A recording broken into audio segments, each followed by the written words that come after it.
L'anatomie humaine, résultat de l'évolution. On va se demander de quoi résultent les caractères anatomiques humains. Donc, on va partir tout simplement d'un organe, donc d'une structure d'un organe quelconque, d'une structure anatomique. Cet organe, on va se demander quels sont les facteurs qui vont pouvoir le faire évoluer. Donc on a notre organe. Alors évidemment, les structures anatomiques sont soumises à des forces évolutives, et parmi ces forces évolutives, il y a les mutations, qui, je vous le rappelle, sont aléatoires. Il y a la sélection naturelle.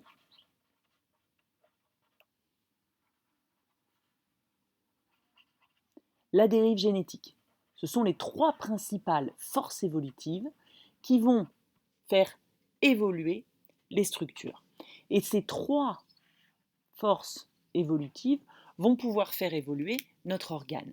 Moi, ce qui m'intéresse de vous montrer, c'est que cet organe, justement, il peut être modifié. On va faire plusieurs possibilités. Donc cet organe, il peut être modifié. Première possibilité, cet organe peut être modifié en lien avec une adaptation au milieu de vie. Donc on va le noter.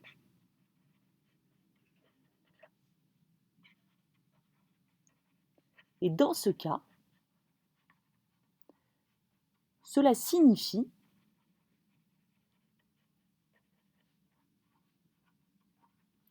que la fonction, la caractéristique obtenue du fait de la modification est avantageuse et donc sélectionnée. Sélectionnée et donc maintenue d'une génération à une autre.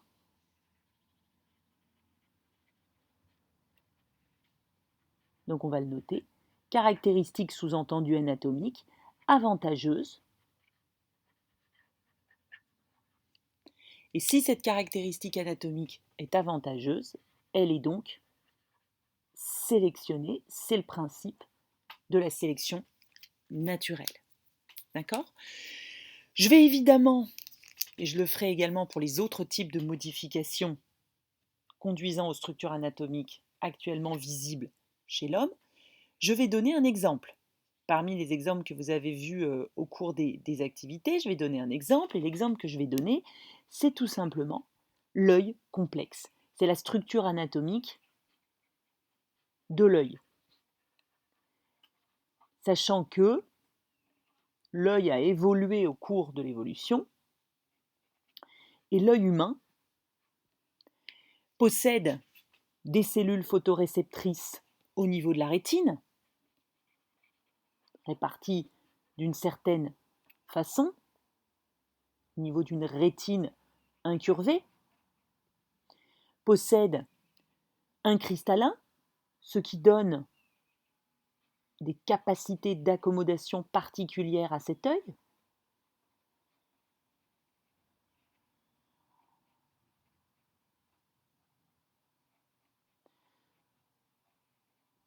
Cela permet tout simplement de nombreux avantages pour les espèces, et notamment donc l'homme possédant un œil de ce type-là. Ça, c'est donc le premier type de modification, c'est une adaptation qui va se trouver liée au milieu de vie. Adaptation au milieu de vie qui confère, d'accord, c'est une caractéristique avantageuse qui va donc être sélectionnée. Il se trouve que toutes les modifications ne sont pas liées à une adaptation au milieu de vie. Il y a une autre modification possible, c'est ce que l'on appelle alors une modification liée à une contrainte, liée à une contrainte que l'on va qualifier de contrainte historique ou contrainte de construction. Et cette contrainte historique ou contrainte de construction, elle implique quoi? Elle implique tout simplement que les variations, elles s'effectuent à partir de structures préexistantes qui se sont mises en place au cours d'un développement embryonnaire qui, lui, est maintenu. Donc les variations s'effectuent à partir de structures préexistantes qu'on fait du neuf avec du vieux. C'est un peu ce que ça veut dire. De structures préexistantes mises en place au cours du développement embryonnaire. On fait du neuf avec du vieux, je le répète. Donc, qu'est-ce que j'ai comme exemple pour illustrer ça? Qu'est-ce que j'ai comme exemple? Donc là, juste, donc contrainte historique, contrainte de construction. Qu'est-ce que j'ai comme exemple pour illustrer tout simplement ces modifications? Ben là, je vais en avoir deux. Je vais avoir la position du nerf laryngé. C'est une position quand même un peu particulière chez l'humain et qui est due à une contrainte de construction. La forme et la position de la crosse aortique se trouvent être un autre exemple de structure anatomique liée à une contrainte de construction. D'accord? Donc ça, ce sont des exemples. Et puis il va y avoir un autre type d'évolution des organes. Et cet autre type d'évolution des organes, c'est ce que l'on va appeler une modification liée, cette fois-ci, à un compromis sélectif. Vous savez tous ce qu'est un compromis. Ça veut dire, dans notre cas, et je vais vous donner l'exemple après, ça veut dire qu'une modification avantageuse, une modification avantageuse d'un caractère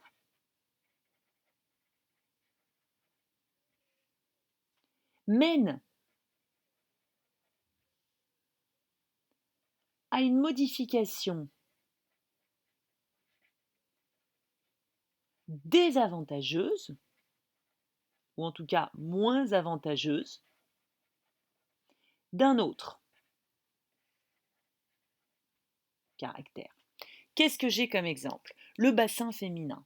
Chez l'homme, le bassin féminin n'a pas à une forme, une orientation particulière qui est avantageuse pour le maintien des organes liés à la position bipède permanente de l'humain. Cependant, le bassin avec ce positionnement-là ne facilite pas la naissance des enfants et ne facilite pas le phénomène d'accouchement.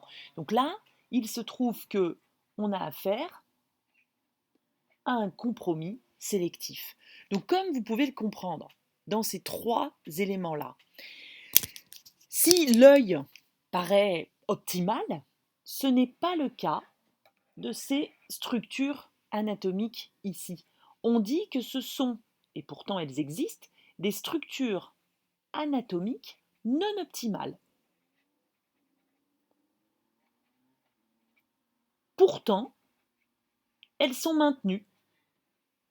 D'accord? Elles sont, on le dit, non éliminées par la sélection naturelle. Pourquoi? Tout simplement parce qu'elles ne pénalisent pas la survie des individus.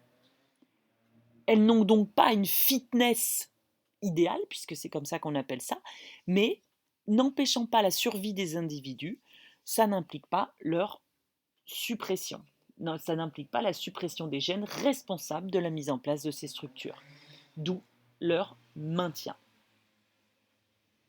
Pas, la survie des individus.